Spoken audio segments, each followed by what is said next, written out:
Discretion is advised.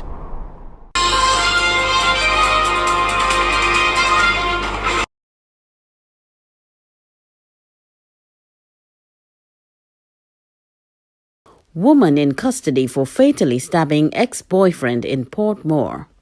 A Portmore woman is now in police custody in connection with the stabbing death of her ex-boyfriend, a jockey who is also the father of her child, during a domestic dispute on Wednesday in the Sunshine City.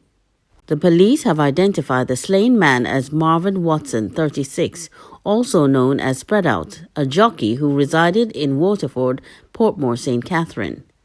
The woman's name is being withheld. The Jamaica Constabulary Force Communication Arm, the Corporate Communications Unit, reported that Watson and the woman got into an argument and he was stabbed. He later succumbed to his injuries. According to reports, Watson became irate after he went home and saw his child's mother in the living room on her cell phone. The woman had reportedly gone there to assist his aunt. It's reported that Watson grabbed the cell phone, threw it to the ground, and stomped on it before he began shouting at his ex-lover. The woman, in a bid to escape, ran to the kitchen, but was followed by an enraged Watson who was armed with a machete, police sources said. She reportedly grabbed a knife from the kitchen and ran to an adjacent bedroom with Watson in pursuit. It's alleged that the 26-year-old woman used a knife to stab Watson in the left side of his neck and left hand. He ran from the house and collapsed on a sidewalk before he was pronounced dead at hospital. Domestic abuser stabbed to death by girlfriend apologizes with dying breath. Though mourning, relatives of the 36-year-old racehorse jockey Marvin Spreadout Watson blamed him for the series of events leading to his stabbing death at the hands of his partner in a phone call row in Waterford, St. Catherine on Wednesday night. His mother, Beryl Stewart, told the Gleaner that she got the devastating news via a phone call. "Him ignorant bad. The least little thing trigger him off. Even if me say anything to him, him get mad at me and cuss and go on the most way. He's not a person you can talk to, and him here. Him don't hear," she said. Stewart added that she had spoken to Watson repeatedly and had even sought the police's help to scare him into reflecting on his abusive tendencies, but he proved elusive. "I even turned to the police and say, if we catch him, just lock him up for 2 weeks and make we see if it would change him ways." Watson reportedly became enraged minutes after 8 p.m. on Wednesday night when he found his partner on the phone speaking to her mom, thinking it was a man. Watson's aunt, Paula Wilson, who witnessed the incident, recounted the events. "I hear his baby mother rush in and say, 'Miguel, match up my phone.' And I said to him, 'Why don't you leave her alone?' Because me know him love hit her. And him tell me to go on because all me do is make a bag of noise." Wilson said things quickly turned tragic. "He put the phone in his pocket and a small knife was in his hand. She turned back to go in the house and picked up my kitchen knife and went towards my room. Afterwards, she realized that he turned back with her, and me see she raised the knife and just pure blood start fly," Wilson said. The Gleaner was told that Watson fell to the ground and got up to retrieve a machete to chop her, but then collapsed again and died. "The love dead for him and everything, but him don't hear. Him is very ignorant and dark. She is really tired of him. Him beat her a lot," his aunt said. A relative told the Gleaner that they heard him say, "I am sorry," when he took his last breath. Residents of Waterford corroborated reports that Watson was jovial, but had challenges. If you ask him for do something, he'ma do it. The whole thing is just his fault. Him beat her too much, and her cup just overflow, one resident said. The couple has a 3-year-old daughter.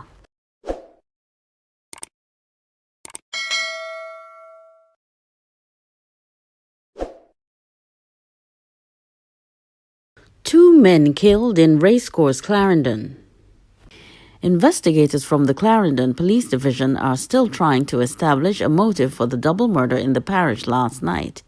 The deceased have been identified as 44-year-old Vincent Simpson, otherwise called Baldy, Banford, or Spanglers, a shop operator of Pennantwood, and Josiah Linton, otherwise called Wacky, of Church Lane, both in Racetrack, Clarendon. According to the police, sometime around 9 p.m., residents heard explosions and summoned officers who, upon arrival, saw two men with what appeared to be multiple gunshot wounds at the shop. They were transported to the Maypen Hospital, where they were pronounced dead. This is a second double murder in the Racetrack community in less than a month. In late January, 55-year-old Karine Walters, otherwise called Paula, and her common-law spouse, who was only identified as Germaine, were murdered at their home. Investigations are ongoing. Two men brutally murdered in separate incidents in Westmoreland. Two men, including an elderly farmer, were brutally killed in separate incidents within 24 hours in Westmoreland. The deceased have been identified as 62-year-old Gladstone Morris of Bethel Town and 27-year-old Elroy Brown of Mount Stewart District, both in Westmoreland.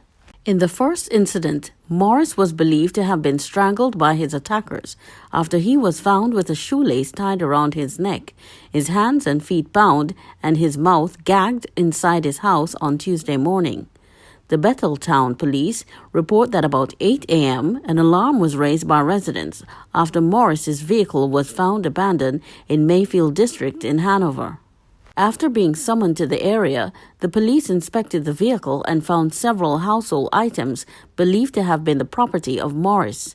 Lawmen later proceeded to Morris's home, where his lifeless body was found.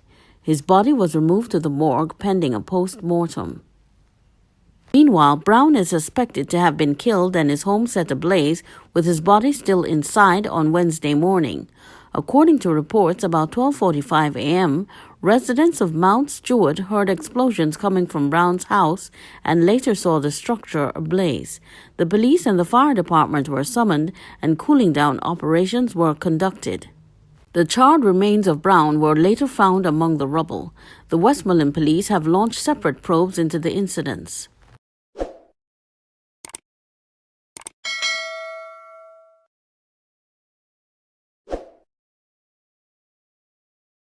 Wanted man arrested at Sangster's International Airport. A Kingston man who was accused of shooting and injuring a policeman and a 12-year-old boy and later going on the run was apprehended and charged at the Sangster International Airport after he attempted to leave the island.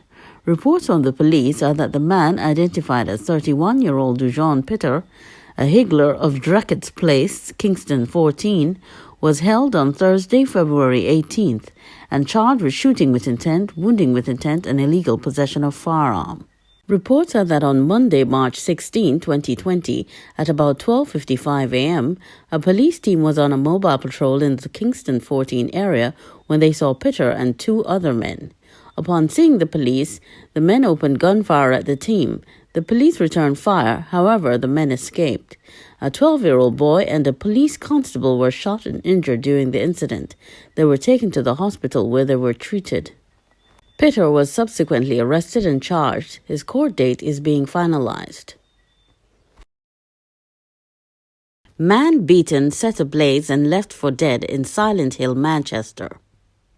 A Manchester man succumbed to burn wounds on Tuesday, just over a week after escaping the clutches of gunmen in his hometown of Silent Hill, where he was beaten, set ablaze, and left for dead.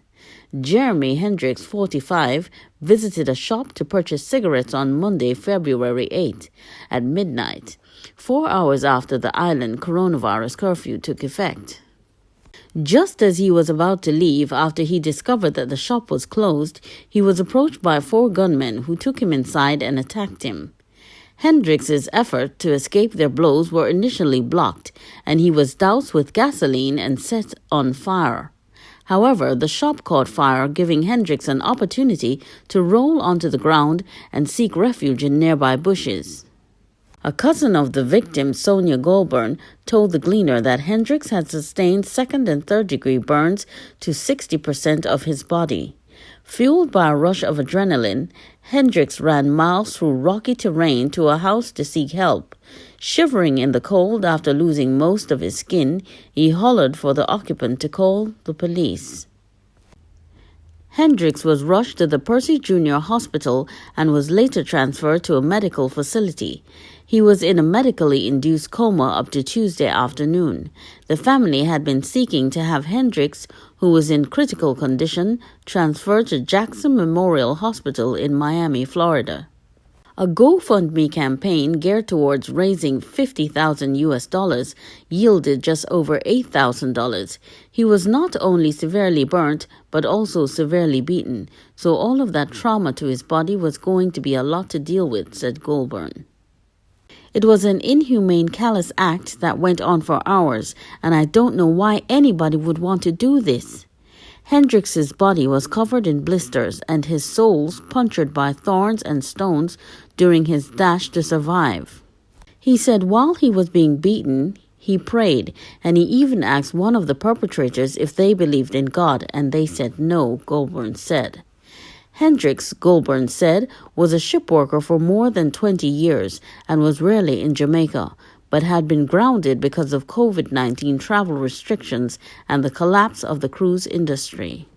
The Christiana police said the attack is under investigation and no motive has yet been determined. One person has been detained.